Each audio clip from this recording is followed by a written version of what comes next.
Hi friends, Assalamu alaikum. Welcome to Anish kitchen. இன்னைக்கு நம்ம வீடியோல உடலுக்கு ரொம்பவே ஆரோக்கியமான அவகோடா மில்க் ஷேக் எப்படி செய்யலாம் அப்படின்றத பார்க்க போறோம். இத பட்டர் ஃப்ரூட்ஸ் அப்படினு சொல்வாங்க. இந்த அவகோடால நிறைய நன்மைகள் இருக்கு. அத நம்ம மில்க் ஷேக் செய்யும்போது ஒவ்வொண்ணா நம்ம பார்க்கலாம்.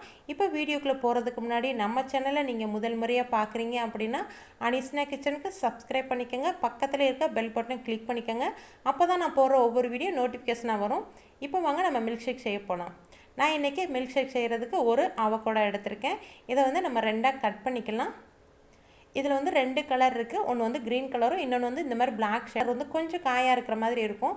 நம்ம மில்க் ஷேக் செய்யறதுக்கு ஸ்மூத்தி செய்யறதுக்குலாம் இந்த மாதிரி கலர் பழுத்தத எடுத்தீங்கன்னா தான் நல்லா இருக்கும், டேஸ்டாவும் இருக்கும். இப்போ கட் பண்ணதுக்கு அப்புறம் உள்ள இருக்க விதையை நம்ம ரிமூவ் பண்ணிரலாம். ரிமூவ் பண்ணதுக்கு அப்புறம் இந்த பழத்தை நம்ம எப்படி எடுக்கலாம் அப்படினா ஒரு ஸ்பூன் வச்சிட்டு இந்த மாதிரி சுத்தி விட்டு எடுத்தீங்க அப்படினா அழகா ஈஸியா வந்துரும். பாருங்க நான் எடுத்து காமிக்கிறேன். இதுக்கு தமிழ்ல வெண்ணெய் பழம் அப்படினு சொல்லுவாங்க. இந்த பழத்தை பாத்தீங்கன்னா அந்த வெண்ணெய் போலவே அழகா ஸ்மூத்தாவே இருக்கும். இப்போ சூப்பரா எடுத்தாச்சு. இந்த மாதிரி நம்ம ஃபுல்லாத்தை எடுத்துடலாம். இப்போ ஒரு இதுக்கு பிளேட்க்கு ட்ரான்ஸ்ஃபர் பண்ணிக்கலாம் நம்ம. இந்த மாதிரி நல்லா சுரண்டி எடுத்துருங்க. இந்த பழத்துல நன்மைகள் அப்படினு பாத்தீங்கன்னா நல்ல கொழுப்பு நிறையவே இருக்கு. Magnesium, potassium, vitamin C, vitamin B6, நார்ச்சத்து மற்றும் கார்போஹைட்ரேட்டுகள் உள்ளன. இது இந்த பழங்கள்லாம் பெரிய பெரிய சூப்பர் மார்க்கெட் அப்படி இல்லாட்டி ஊட்டி, கொடைக்கானல் இந்த சைடு வந்தீங்க அப்படினா குற்றாலம் இந்த மாதிரி ஏரியாக்கள்ல தான் அதிகமா கிடைக்கும். கிடைக்கிற நேரத்துல மிஸ் பண்ணாம சாப்பிட்டுக்கங்க. இப்போ நம்ம ஃபுல்லாத்தை எடுத்ததை ஒரு மிக்ஸி பவுலுக்கு மாற்றிட்டு இனிப்புக்காக நான் இன்றைக்கி ஒரு அரை கப் அளவுக்கு ஒயிட் சுகர் சேர்த்துருக்கேன்.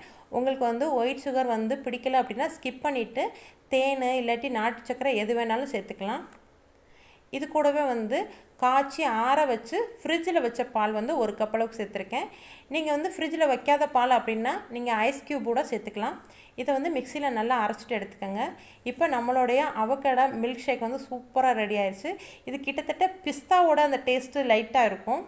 இந்த அவகோடா பழம் சிறுநீரகக்கல், சர்க்கரை நோய், இரத்த அழுத்தம், புற்றுநோய், கண் பார்வை பிரச்சனை உள்ளவங்களுக்கு ரெகுலராக தொடர்ந்து இந்த பழத்தை நீங்கள் சாப்பிட்டு வரும்போது இந்த பிரச்சனையிலேருந்து உங்களுக்கு கண்டிப்பாக தீர்வு கிடைக்கும்.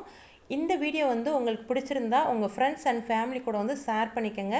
மறக்காமல் அனிஷ் கிச்சனுக்கு சப்ஸ்கிரைப் பண்ணிக்கோங்க. பக்கத்திலே இருக்க பெல் பட்டனை கிளிக் பண்ணிக்கோங்க. ஓகே ஃப்ரெண்ட்ஸ், நம்ம நெக்ஸ்ட் வீடியோவில் பார்க்கலாம். பாய்.